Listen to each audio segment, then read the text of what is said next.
ความเคารพพระมหาเถรานุเถระครูบาอาจารย์เจ้าจุตนจุองค์เจริญสุขเจริญธรรมท่านสาธุชนพุทธบริษัททั้งหลายที่ได้สดับรับฟังธรรมะในสถานีวิทยุวัดฝ่ายหินมหาวิทยาลัยเชียงใหม่คลื่น FM 104.50 เมกะเฮิรตซ์และในเฟซบุ๊กออนไลน์ท่านพระครูปัญญาสังฆการเสียงธรรมพระธรรมจาริกวัดสลีโสดาพระอารามหลวงจังหวัดเชียงใหม่ได้มาพบกับพ่อแม่ศรัทธาสาธุชนทุกท่านนักศีลนักบุญผู้แสวงบุญผู้ใฝ่ในธรรมทั้งหลายในเมื่อค่ำยามเย็นในวันนี้วันที่7 กรกฎาคม 2564เป็นตกตากาละเวลาเสียงธรรมพระธรรมจาริกวัดสลีโสดาพระอารามหลวงอัตมาภาพท่านพระครูปัญญาสังฆการหรือท่านพระครูพรหมินทร์ได้มาพบพี่น้องศรัทธาท่านทั้งหลายก็เป็นบรรยากาศช่วงค่ำฝนฟ้าตกลงมาที่อุชุบรรพตตินดอยสุเทพเจ้าดอยอ้อยจ้างอุชุบรรพตวัดสลีโสดาพระอารามหลวงฝนฟ้าทะทังลงมาชุ่มเย็นบรรยากาศช่วงนี้ในวัดสลีโสดาพระอารามหลวงก็ได้เตรียมงานในการจัดงานบวชเจ้าเขาประจำปีพุทธศักราช 2564 ก็มีกลบทลูกหลานที่ได้มีความศรัทธาในพระพุทธศาสนาคุณพ่อคุณแม่ได้อนุญาตให้เข้า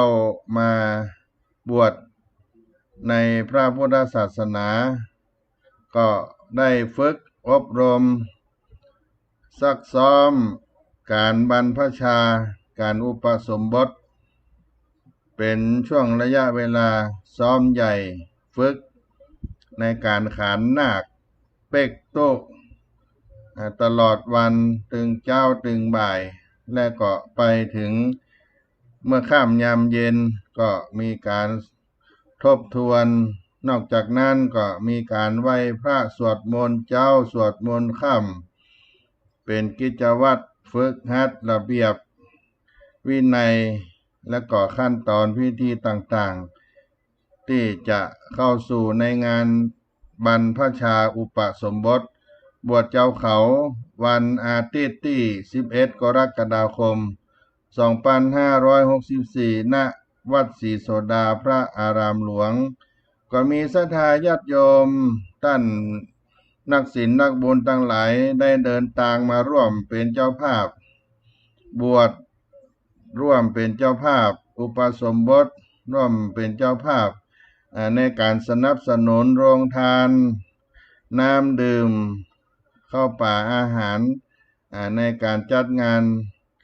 บรรพชาอุปสมบทในปีนี้กันมากหน้าหลายตาส่วนบางท่านก็ได้ถือโอกาสนี้ได้ร่วมบุญในทางอินเทอร์เน็ตทางออนไลน์ในสมัยการปัจจุบันนี้มีการบอกบุญไปทางไลน์ทางเฟซเนื่องด้วยสถานการณ์สภาวะโรคโควิดได้มาระบาดก็บ่สามารถที่จะได้มารวมกันให้มีการรวมตัวหมู่คนนั้นมากพวงหลงหลายขึ้นก็ได้โอกาสนี้มาร่วมบุญกุศลกันในทางเฟซบุ๊กทางไลน์ก็ขออนุโมทนาครับทุกท่านทุกคนที่ได้มีจิตใจเป็นกุศลได้อุปถัมภ์งานพระธรรมจาริกวัดสลีโสดาพระอารามหลวงวัดเบญจมาบพิตรดุสิตวนารามกรุงเทพมหานครที่เป็นเจ้าภาพในการจัดงาน อันมีพระเดชพระคุณหลวงพ่อท่านเจ้าคุณพระเทพโกศลเป็นประธานในจังหวัดเชียงใหม่พระเดชพระคุณท่านเจ้าคุณพระเทพกิตติเวทีประธานคณะพระธรรมจาริกวัดเบญจมาบพิตรดุสิตวนารามกรุงเทพมหานครตลอดถึงเจ้าหน้าที่มูลนิธิเผยแพร่พระพุทธศาสนาแก่ชนถิ่นกันดารกรมพัฒนาสังคมและสวัสดิการศูนย์พัฒนาราษฎรพื้นที่สูง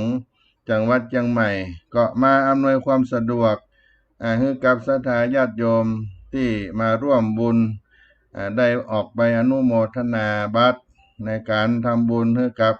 มหามุลศรัทธามหาชนท่านทั้งหลายที่ได้มาร่วมบุญกุศลในการบวชเจ้าเขาในปีนี้ตัวเป็นธรรมเนียมต้นรายการก็จะได้นำเอาสุภาษิตล้านนาไทยมาฝากมาปันพ่อแม่ศรัทธาพี่น้องท่านทั้งหลายในต้นรายการเสียงธรรมพระธรรมจาริกวัดสลีโสดาพระอารามหลวงวันนี้นำเอาสุภาษิตล้านนาไทยบทที่ว่าข้ามขวาบ่พ้นอย่าฟังห่มก้นโยนหาวข้ามขวาบ่พ้นอย่าฟังห่มก้นโยนหาวข้ามสะพานยังไม่พ้นอย่ารีบขยมก้นโยกราวสะพานความหมายมีอยู่ว่าทำการใดยังไม่สำเร็จอย่าเพิ่งแสดงอาการเหมือนลิงโลดดีใจทำกิจการทำการใดยังไม่สำเร็จอย่าเพิ่งแสดงอาการเหมือนลิงโลดโผนดีอกดีใจเป็นสุภาษิตล้านนาข้ามขวาบ่พ้นอย่าฟังห่มก้นโยนหาวอาจารย์สนั่นธรรมที่สำนักส่งเสริมศิลปะวัฒนธรรมมหาวิทยาลัยเชียงใหม่ได้ประพันธ์บทคร่าว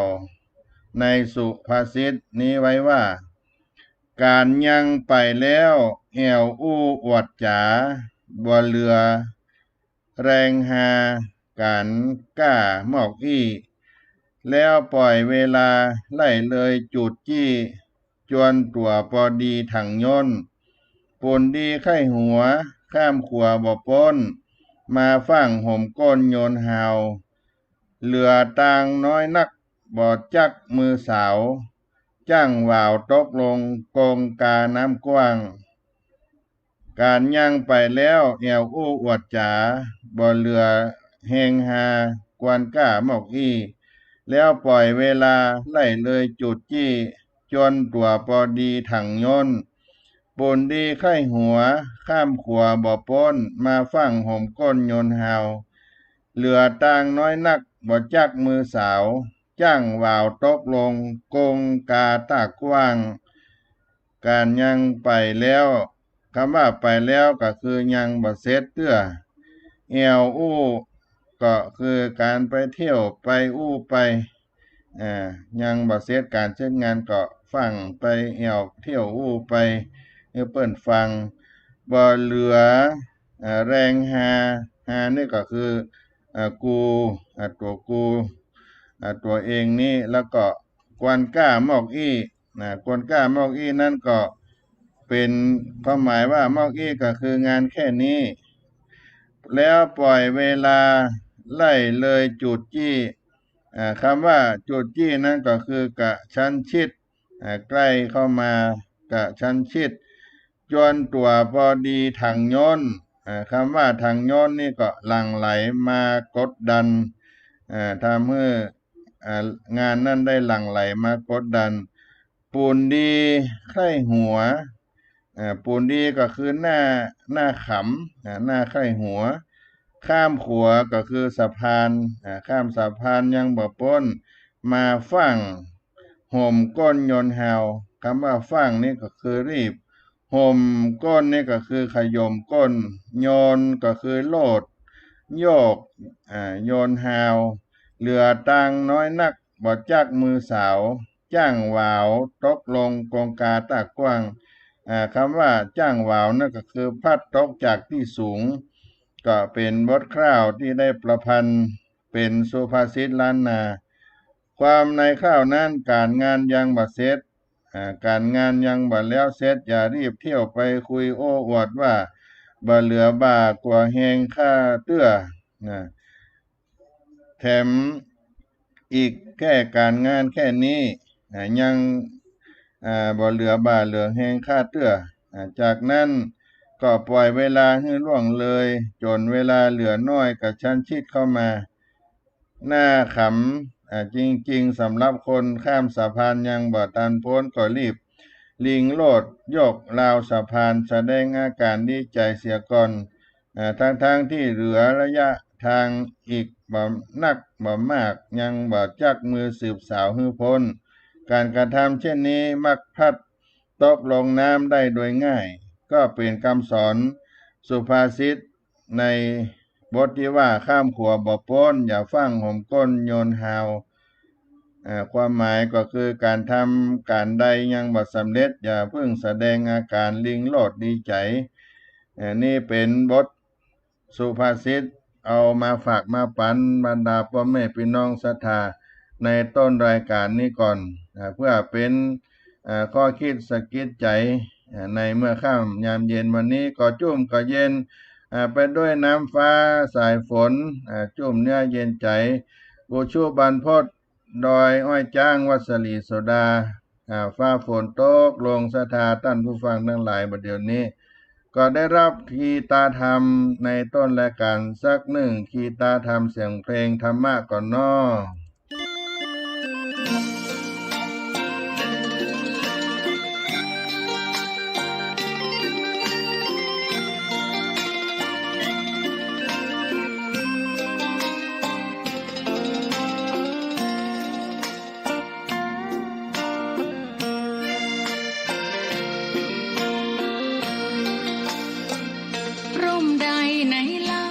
จะเย็นเท่าร่มโพทองทั่วลาศรัทธายกย่องร่มของพุทธศาสนายิ่งกว่าร่มใดกันแดดไฟฝนลมนาแผ่กิ่งก้านสาขาปกคลุมประชาทุกชีวิตเย็นใดไหนจะเทียมเท่าเย็นใจพระธรรมที่ทรงตรัสไว้เป็นความจริงใสตรัสไว้ด้วยดีผู้ทำเห็นเองไม่จำกัดการเวลานาทีผิดถูกแก้กันตรงนี้จะไม่มีเรื่องราวก่อกวนพุทธศาสนาเชื่อมมากับเมืองสยามวัดบ้านโรงเรียนเขตคามปฏิบัติตามแม่ยามเรรวนคิดทำสิ่งใดเป็นไปเพื่อประโยชน์ทั้งมวลทำดีละสิ่งยั่วยวนขนึงครวญทางสายกลางชนะในเล่าจะเทียมเท่าชนะตนยิ่งใหญ่ในทุกแห่งหนยิ่งกว่าชนะคนในสงครามไม่มีกลับแพ้ไม่มีเรื่องแย่มาลุกลามประพฤติปฏิบัติตามองค์สัมมาสัมพุทธเจ้า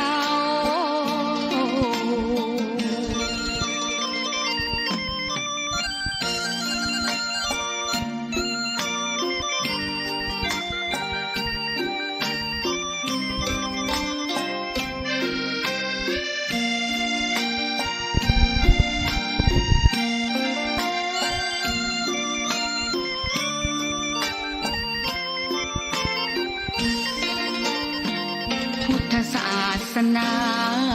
เชื่อมมากับเมืองสยามวัดบ้านโรงเรียนเขตคามปฏิบัติตามแม่ยามเรรวนคิดทำสิ่งใดเป็นไปเพื่อประโยชน์ทั้งมวลทำดีละสิ่งยั่วยวน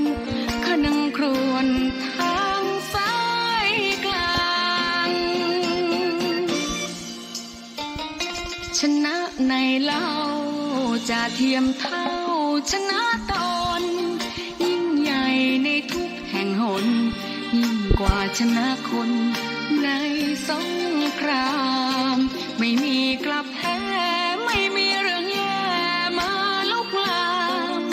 ประพฤติปฏิบัติตามองค์สัมมาสัมพุทธเจ้า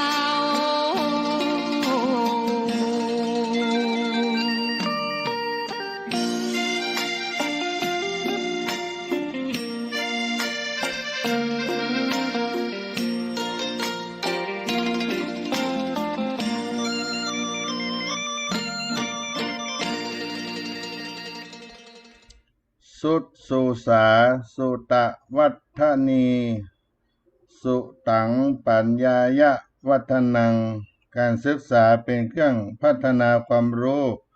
ความรู้เป็นเครื่องพัฒนาปัญญาพัฒนาความรู้เคียงคู่คุณธรรมพุทธธรรมะจากสุภาษิตมาฝากปันพี่น้องท่านทั้งหลายในนามธรรมคำสอนในพระพุทธศาสนาสุตสุสาสุตวัฏฐนีสุตังปัญญายะวัฒนังพัฒนาความรู้เคียงคู่คุณธรรมการศึกษาเป็นเครื่องพัฒนาความรู้ความรู้เป็นเครื่องพัฒนาปัญญาญาติโยมทั้งหลายการศึกษาในทางพระพุทธศาสนาต้านหมายถึงการเรียนรู้และปฏิบัติด้วยเรียนรู้แล้วก็ต้องปฏิบัติด้วยมีอยู่3ขั้นตอนก็คือ1ศีล2สมาธิ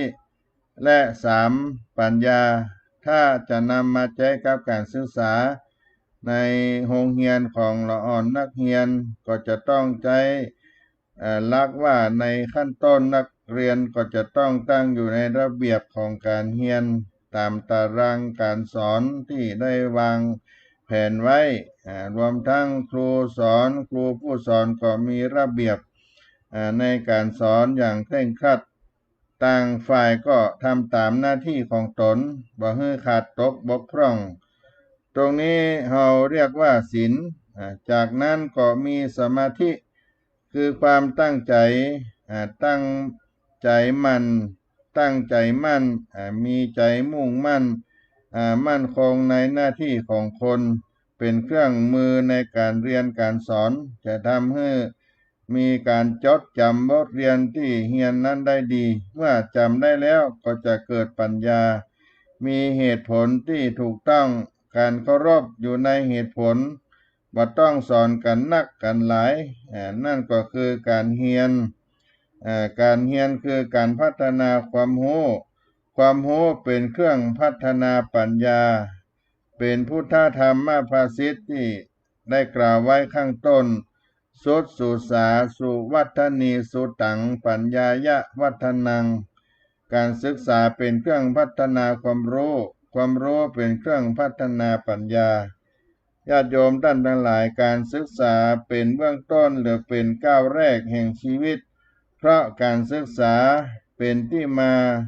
แห่งความรู้เป็นที่มาของความรู้บอกว่าจะเป็นตั้งฝ่ายคดีโลกหรือฝ่ายคดีธรรมในสมัยพระพุทธเจ้าอาศัยการฟังและการจดจำเป็นตำราเรียนจึงเรียกศิษย์ในสมัยนั้นว่าสาวกซึ่งแปลว่าผู้ฟังหรือผู้เชื่อฟังสาวกสาวกะแปลว่าผู้ฟังหรือผู้เชื่อฟังรักการเรียนก็อาศัยศีลสมาธิแล้วก็ปัญญานั่นเองข้างเมื่อสมัยพุทธกาลสมัยเมื่อพระพุทธเจ้ายังตนยังองค์อยู่ก็เป็นเส้นทางเดินของการศึกษาอาศัยหลักศีลสมาธิปัญญาการศึกษาที่จะไปสู่การพัฒนานั้นขึ้นอยู่กับวัฏจักรพัฒนา3ประการนั่นก็คือ1การศึกษาพัฒนาความรู้2ความรู้พัฒนาปัญญา3ปัญญาพัฒนาคนพัฒนาการศึกษาและวนกันไปขึ้น วนกันไปขึ้นต้นใหม่ก็คือการศึกษาพัฒนาความรู้จะหมุนเวียนอย่างนี้ตลอดไปจนนับรอบบ่ถ้วนดังที่กล่าวนี้เป็นหลักการพัฒนาจึงหันได้ว่าการศึกษาเป็นการพัฒนาที่บ่ฮู้จบฮู้สิ้นจากคนยุคหนึ่งไปถึงคนแถมยุคหนึ่งจนถึงยุคปัจจุบันนี้ที่เรียกว่ายุคโลกาภิวัตน์แต่อย่าลืมว่าโลกาภิวัตน์จะต้องคู่กับธรรมาภิวัตน์ถ้าบอกคู่กันสักวันหนึ่งก็จะกลายเป็นโลกาภินาศได้เพราะถ้าคนบ่มีธรรมะความพินาศก็จะตามมาอย่างแน่นอนเพราะฉะนั้นอย่าหลงแต่ความศรีวิไลของโลกาภิวัตน์จะต้องพัฒนาคนให้มีธรรมะด้วยถ้าโลกเจริญแต่คนพินาศก็จะมีความทุกข์เดือดร้อนจะเกิดประโยชน์อันใดที่เราจะมีประโยชน์จากสิ่งนั้นได้คิดว่ามีข้อให้เราได้คิดว่าการศึกษาพัฒนาความรู้ถ้าฝ่ายจิตคิดดูจะพัฒนาปัญญาพัฒนาความรู้ต้องเคียงคู่คุณธรรมใช้ปัญญาตัวนำสิ่งชั่วตัวปรับปรุงเป็นพุทธธรรมมาภาสิทธิ์นำมาปันมาฝากพี่น้องท่านทั้งหลายพัฒนาความรู้เคียงคู่คุณธรรมในรายการเสียงธรรมพระธรรมจาริกนำเอามาฝากมาปันพ่อแม่ศรัทธาท่านทั้งหลายสาธุชนท่านผู้ฟังในสถานีวิทยุธรรมะของวัดฝ่ายหินมหาวิทยาลัยเชียงใหม่ได้มีธรรมะให้พี่น้องท่านผู้ฟังตลอด24ชั่วโมงเป็นธรรมะบรรณาการอยู่บ้านอยู่เฮือนอยู่ให้อยู่สวนอยู่ที่ทำการทำงานก็สามารถฟังกันได้ตลอดวันตลอดคืนด้วยที่เฮานั้นบ่ต้องได้เข้าไปหาครูบาอาจารย์ในช่วงสถานการณ์การแพร่ระบาดไวรัสโควิด19นี้มาให้เกิดความเดือดร้อนกันไปทั่วโลกทั่วประเทศไทยแล้วก็ในครอบในครัวเฮาก็ประพฤติตนปฏิบัติตนอยู่ในความที่อยู่ในการระมัดระวังกันทุกสิ่งทุกอย่างซึ่งก็เป็นแถมอีกประสบการณ์หนึ่งที่เข้ามาเวียนในชีวิตของเฮาแต่ว่าเมื่อเฮาได้ใจธรรมะจากที่การได้ฟังที่เฮาได้รับจากครูบาอาจารย์ก็นำเอามาเป็นสิ่งที่พัฒนาชีวิตของเฮาที่ได้กล่าวไปว่าพัฒนาความรู้เคียงคู่คุณธรรมให้เฮาเกิดสติปัญญาได้พัฒนาจิตพัฒนาใจให้สูงขึ้นไปช่วงนี้ท่านสาธุชนพุทธบริษัททั้งหลายในการจัดงานบรรพชาอุปสมบทของวัดศรีโสดาพระอารามหลวงได้มีมหามุลศรัทธาญาติโยมมาร่วมบุญกุศลกันเนื่องด้วยโครงการพระธรรมจารีของเฮานั้นได้ดำเนินการในโครงการบรรพชาอุปสมบทมาเป็นระยะเวลา56ปีที่ผ่านมาได้มีกุลบุตรลูกหลานได้เข้ามาบวชในพระพุทธศาสนาในโครงการพระธรรมจาริกตั้งเก้ากกแต่เมื่อเจ้าพระคุณสมเด็จพระพุทธชินวงศ์อดีตเจ้าวาดวัดเบญจมาบพิตรดุสิตวนารามอดีตเจ้าคณะใหญ่หัวเหนือเป็นผู้สถาปนาโครงการพระธรรมจาริกนี้ขึ้นได้ส่งพระธรรมจาริกขึ้นไปเผยแพร่ธรรมะในพระพุทธศาสนาในบนหมู่บ้านพี่น้องราษฎรบนพื้นที่สูงพี่น้องเจ้าเขาและก็เกิดความเลื่อมใสในหลักธรรมคำสอนในทางพระพุทธศาสนาก็ได้มีธรรมทายาทกุลบุตรลูกหลานได้เข้ามาบวชในโครงการพระธรรมจาริกซึ่งมีวัดศรีโสดาพระอารามหลวงเ เป็นศูนย์การเรียนรู้เป็นตากาศีลานครเฮียนรู้ให้กับพี่น้องเจ้าเขาราษฎรในพื้นที่สูงมาอย่างยาวนาน56 กว่าปีปีนี้ก็ได้มีการบรรพชาอุปสมบทอยู่ในสถานการณ์แพร่ระบาดโรคไวรัสโคโรนา2019หรือว่าโควิด19ก็ยังแพร่กระจายไปทั่วพื้นที่บางทีก็ขึ้นบางทีก็ลงเฮาก็ดูตาม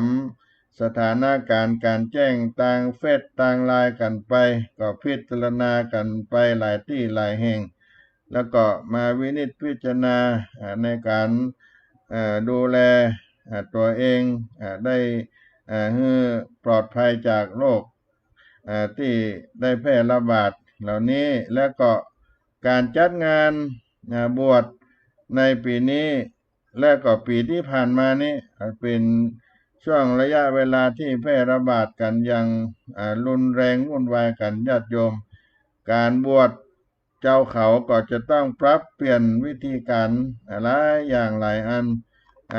จากเคยที่ได้มาร่วมกันคนนักคนหลายก็บ่ได้มาจุมารวมกันแล้วราษฎรพี่น้องเจ้าเขาเฮาที่เคยได้มาบวชมาเอาลูกเอาเต้ามาบวชจะได้ฮือพ่อฮือแม่มาร่วมก็ครับว่าได้เพียงแค่อนุญาตให้มาบ่ได้มาจุมารวมกันฮือคนนักคนหลายเพราะฉะนั้นแต่ที่ดีงามในด้านจิตใจก็คือได้อนุญาตให้ลูกให้เต้าเข้ามาบวชในพระพุทธศาสนาการบวชปีนี้ที่เราได้ปรับรูปแบบการจัดงานพิธีบวชเจ้าเขาพิธีบรรพชาอุปสมบทก็ได้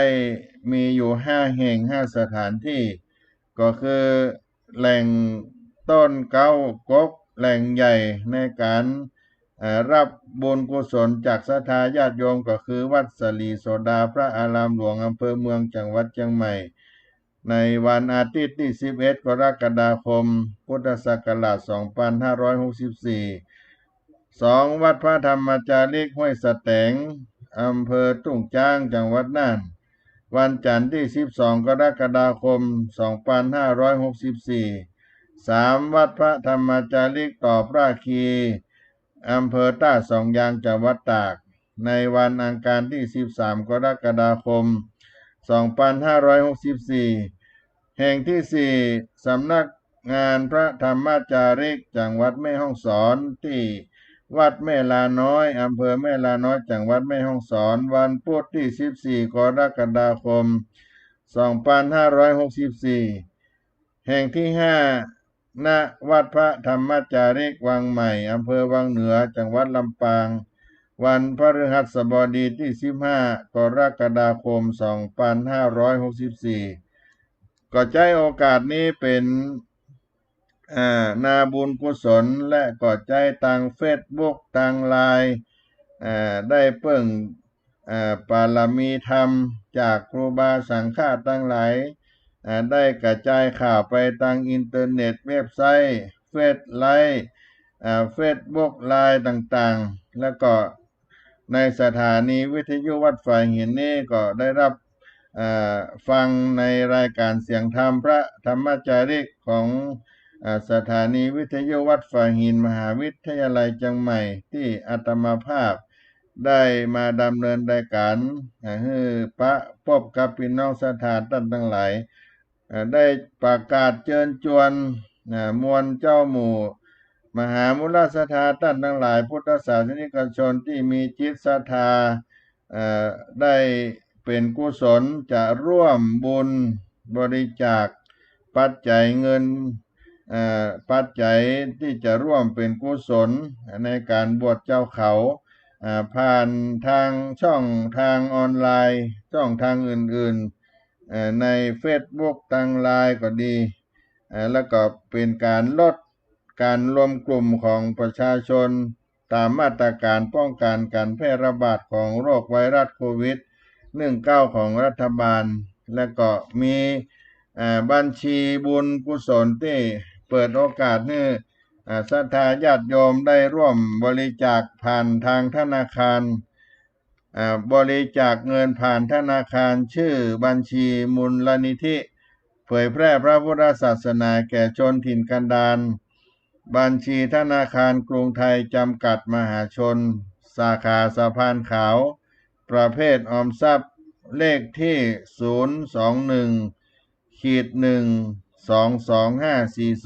021-1222540-1เลขที่บัญชี021-1-22540-1ก็เป็นบัญชีบุญ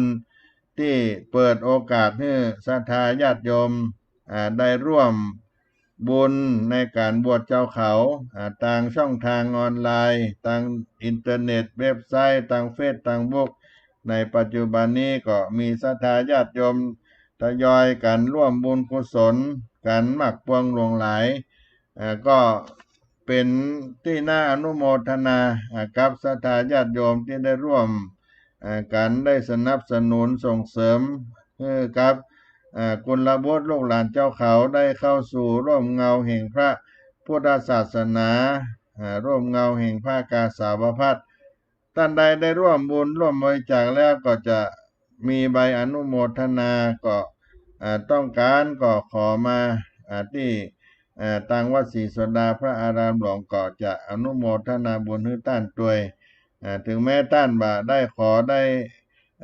ต้องการแต่ทางวัดศรีโสดาทางโครงการพระธรรมจาริกมูลนิธิคณะเจ้าหน้าที่ก็บันทึกบุญของท่านไว้ตลอดทุกครั้งทุกคราวที่ได้ร่วมเป็นเจ้าภาพในการบวชเจ้าเขาร่วมกุศลร่วมบุญงานบวชเจ้าเขากับทุกท่านทุกคนก็เป็นกระบอกเสียงนี้อนุโมทนากับพ่อแม่ศรัทธาท่านทั้งหลายที่ได้ร่วมบุญร่วมกุศลกับวัดศรีโสดาพระอารามหลวงอำเภอเมืองจังหวัดเชียงใหม่ได้กินได้ทานร่วมกันอานิสงส์ในการสร้างบุญกุศลศรัทธาญาติโยมได้ร่วมเป็นเจ้าภาพบรรพชาอุปสมบทก็มีอานิสงส์บังเกิดขึ้นกับตัวเราท่านทั้งหลายได้เกิดเป็นมนุษย์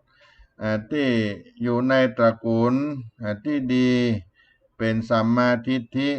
ได้เกิดในสถานที่รุ่งเรืองด้วยศีลสมาธิปัญญาเจริญไปด้วยรัตนะ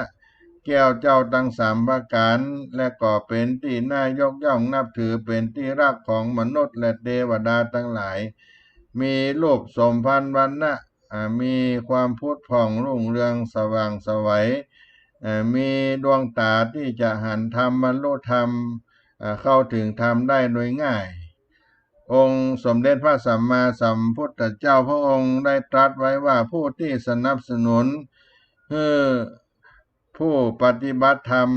ได้บวชได้บรรพชาอุปสมบทก็ดีนั่นก็ถือว่าเป็นญาติในพระพุทธศาสนาเป็นญาติธรรมอันประเสริฐอย่างยิ่งญาติโยมได้ร่วมกินร่วมทานก็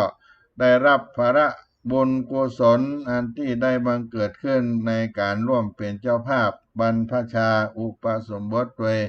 ก็ขอตั้งจิตอนุโมทนาด้วยกันในการกินการทานทุกท่านทุกคนเน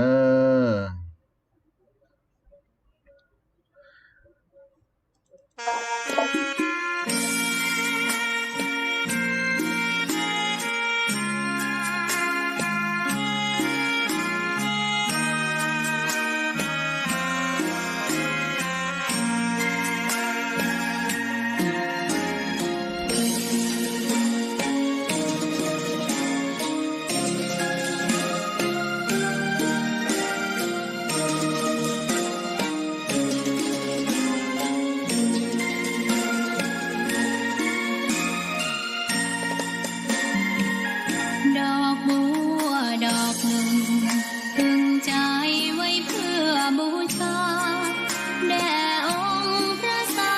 สดาสัมมาสัมพุทธเจ้ามีความงามเงียบไม่เปรียบเทียบเขาเทียบเราใครมองไม่งามช่างเขาแต่เจ้าก็คือดอกบัว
อกน้อ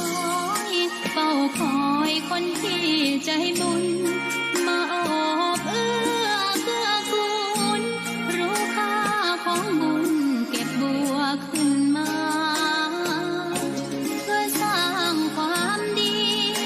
และสร้างบารมีดังว่าใช้ดอกบัวนี้บูชาพระสัมมาสัมพุทธองค์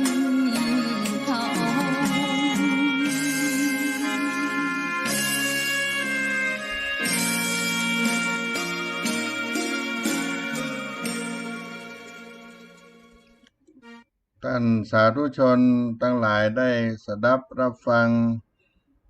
ธรรมะสาระธรรมในรายการเสียงธรรมพระธรรมจาริกของคณะสงฆ์วัดศรีโสดาพระอารามหลวงจังหวัดเชียงใหม่ในเมื่อค่ำยามเย็นในวันนี้ก็เป็นการที่ได้มาประชาสัมพันธ์งานบรรพชาอุปสมบทให้พ่อแม่พี่น้องศรัทธาท่านทั้งหลายนักศีลนักบุญได้มีโอกาสร่วมสร้างกุศลได้สร้างบุญด้วยกันกับโครงการพระธรรมจาริกวัดศรีโสดาพระอารามหลวงจังหวัดเชียงใหม่ซึ่งพระเดชพระคุณหลวงพ่อท่านเจ้าคุณพระเทพโกศลก็เป็นกันเป็นผู้ที่ได้จัดงานในการบรรพชาอุปสมบทในฐานะเป็นเจ้าภาพในฝ่ายบรรพชิตที่ได้นำคณะผู้ดำเนินงานได้จัดงานนี้ให้สำเร็จไปด้วยดีก็ใจกับบอกเสียงนี้อนุโมทนาบุญกุศลกับท่านทั้งหลายการบรรพชาอุปสมบทนั้นเราก็ได้แบ่งแยกกันไปตามที่ได้กล่าวไว้ว่าเพื่อให้ได้ปลอดภัยในการจัดงานบรรพชาอุปสมบทก็ได้ปรับรูปแบบในการบวชเจ้าเขาในปีนี้ก็ไปในตามจังหวัดต่างๆที่มีคณะพระธรรมจาริกผู้เผยแพร่งานพระพุทธศาสนาประจำอยู่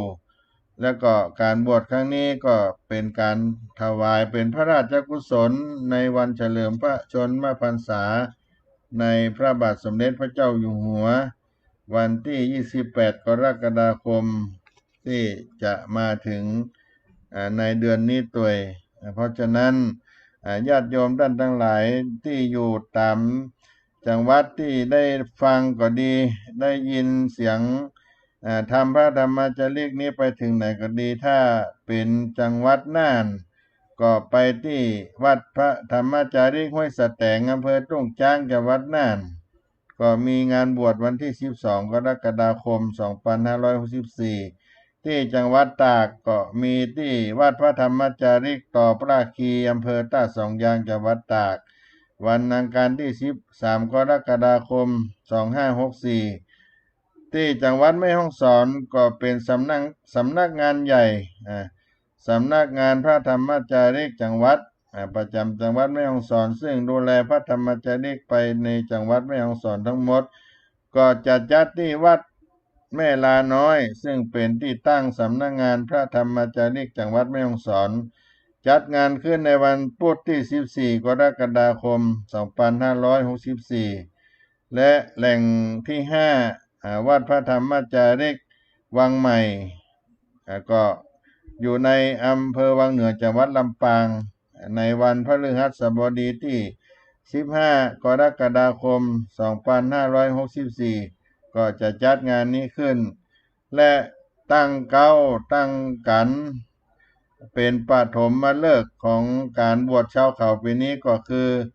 วัดศรีโสดาพระอารามหลวงตำบลสุเทพอำเภอเมืองจังหวัดเชียงใหม่วันอาทิตย์ที่11กรกฎาคมพุทธศักราช2564เป็นวันบวชเจ้าเขาประจำปี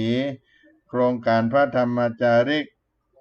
ณวัดศรีโสดาพระอารามหลวงก็มีกำหนดการที่จะ ได้การจัดการทำกันนั้นในวันที่10กรกฎาคม2564นั้นก็จะมี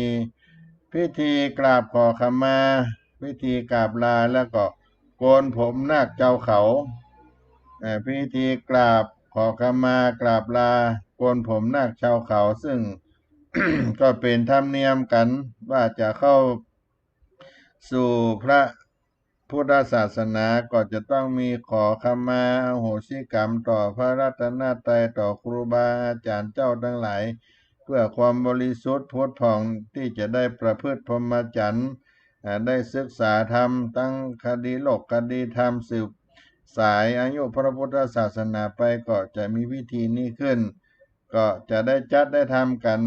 แบบมาตรการป้องกันการแพร่ระบาดโรคไวรัสโควิด -19 ตามประกาศของกระทรวงสาธารณสุขการควบคุมโรคติดต่อของจังหวัดเชียงใหม่ตัวก็จะได้จัดกันขึ้นในวันที่10จะเริ่มเวลาบ่าย3 โมงเป็นต้นไปใน3พิธีนี้พิธีกราบขอขมาหลวงพ่อพระเทพโกศลกราบลาท่านผู้อำนวยการศูนย์ราษฎรบนพื้นที่ส่งจังหวัดเชียงใหม่และก็เข้าสู่การโกนผมนาคชาวเขาพร้อมที่จะได้นุ่งขาวห่มขาวเป็นพระนาคแก้วต่อไปและวันที่11วันอาทิตย์ที่11กรกฎาคม2564ช่วงเช้าตั้งแต่เวลา8 โมงเป็นต้นไปก็จะได้ มีพิธีแห่นาครอบพระอุโบสถแล้วก็การถวายพระพรชัยมงคลในวันเฉลิมพระชนมพรรษาพระบาทสมเด็จพระเจ้าอยู่หัวเนื่องในการบวชชาวเขาประจำปีนี้ได้เป็นพระราชกุศลพระบาทสมเด็จพระเจ้าอยู่หัวและก็เข้าสู่พิธีบรรพชาสามเณรทั้งหมด105 คน105 รูปและได้ถวายพระตาหารเพลหลังจากฉันเพลแล้วก็จะเข้าพิธีบรรพชาอุปสมบทสามเณรใหม่เมื่อเป็นพระภิกษุใหม่จำนวน27 รูปในเวลา 13 นาฬิกาเป็นต้นไปและในวันที่11กรกฎาคมวันอาทิตย์ที่11กรกฎาคมพุทธศักราช2564ตามประเพณีหลังจากบวชแล้วเป็นพระใหม่เณรใหม่แล้วก็จะได้ถวายอัฐบริขารให้กับพระภิกษุสามเณรใหม่ก็จะไปจุรวมกันที่ศาลาเบญจสัตยายุศรีวิชัยนุสรณ์ก็จะจัดเครื่องอัฐบริขารที่ญาติโยมได้ร่วมเป็นเจ้าภาพบริจาคกันมากน้อยเพียงใดก็แล้วตามเจตนาที่ได้ร่วมหอมบุญกันบางท่านก็ร่วมบุญตามเจตนาที่วัดศรีโสดาพระอารามหลวงได้บอกไว้บุญกุศลร่วมบวชองค์ละ 2,500 บาทเป็นที่ตั้งอธิษฐานพระไตรบาทต่อรูปต่อองค์ 2,500 บาทอันนี้ก็เป็นการบอกบุญไว้ท่านได้ร่วมบุญเท่าใดก็ได้แต่ว่าทุกบาททุกสตางค์ญาติโยมได้ร่วมกินร่วมทานก็เอามาจัดเป็นบริขารถวายให้กับพระใหม่เณรใหม่ก็มีผ้าไตรแล้วก็ผ้าไตรอาศัยผ้าห่มผ้าปูนอนเสื่อหมอนมุ้งร่มรองเท้าสบู่ยาสีฟันถังน้ำเครื่องใจไม้สอยต่างๆมิดโกนอัฐบริขารตลอดถึงกระเป๋าที่เอาใจใส่ผ้าใส่ครัวกระเป๋านักเรียนเข้าเรียนที่วัดศรีโสดาพระอารามหลวงแล้วก็หลายอันหลายสิ่งที่จะได้มอบเป็นอัฐบริขารทั้งหมดก็ตามจำนวน105 รูปพระภิกษุอุปสมบทใหม่แถม27 รูปก็จะได้ถวายในภาคบ่ายของวันอาทิตย์ที่11กรกฎาคมก็เป็นบุญกินบุญตานกินใหญ่ตานหลวงที่ศรัทธาญาติโยมได้ร่วมกินร่วมทานกันวันนี้รายการเสียงธรรมพระธรรมจาริกได้มาพบกับพ่อแม่ศรัทธาท่านทั้งหลายที่ ได้สดับรับฟังเสียงธรรมพระธรรมจารีก็ขออนุโมทนาบุญกินบุญทานที่ท่านได้ร่วมสนับสนุนกับงานวัดสลีโสดาพระอารามหลวงก็ขอให้ได้ปกปักรักษาพ่อแม่ศรัทธาพี่น้องท่านทั้งหลายได้อยู่เย็นเป็นสุขกันทุกท่านทุกคนก็จะขอล่ำลารายการเสียงธรรมพระธรรมจาริกไว้เพียงเท่านี้ก่อนก้อยพระไปพบกันในวาระการต่อไปวันนี้ขอมีความสุขกำเจริญกับพี่น้องท่านทั้งหลายทุกท่านทุกคนเตจะปุญญาสถาพี่น้องมีใจตกต้องสู่ทางกุศลกินทานใดนั้นจงได้รับผลอานิสงส์ดลเกิดสุขโลกลาภสุขปัจจุบันสวรรค์ไปหน้าหรือนิพพานาก็แล้วสุข3 ประการสำราญเพลิดเพลินแปลงใจผ่องแผ้วยินดีอายุอย่างน้อย120 กว่าปีโจกจ้างใจดีเหมือนกันทั่วหน้าเหมือนกันจู้ผู้จู้คนเสียงธรรมพระธรรมจาริขออำนวยผลให้ท่านได้สุข3 ประการจัตตาโลธรรมาวัฏันติอายุวันโนสุขังปะลัง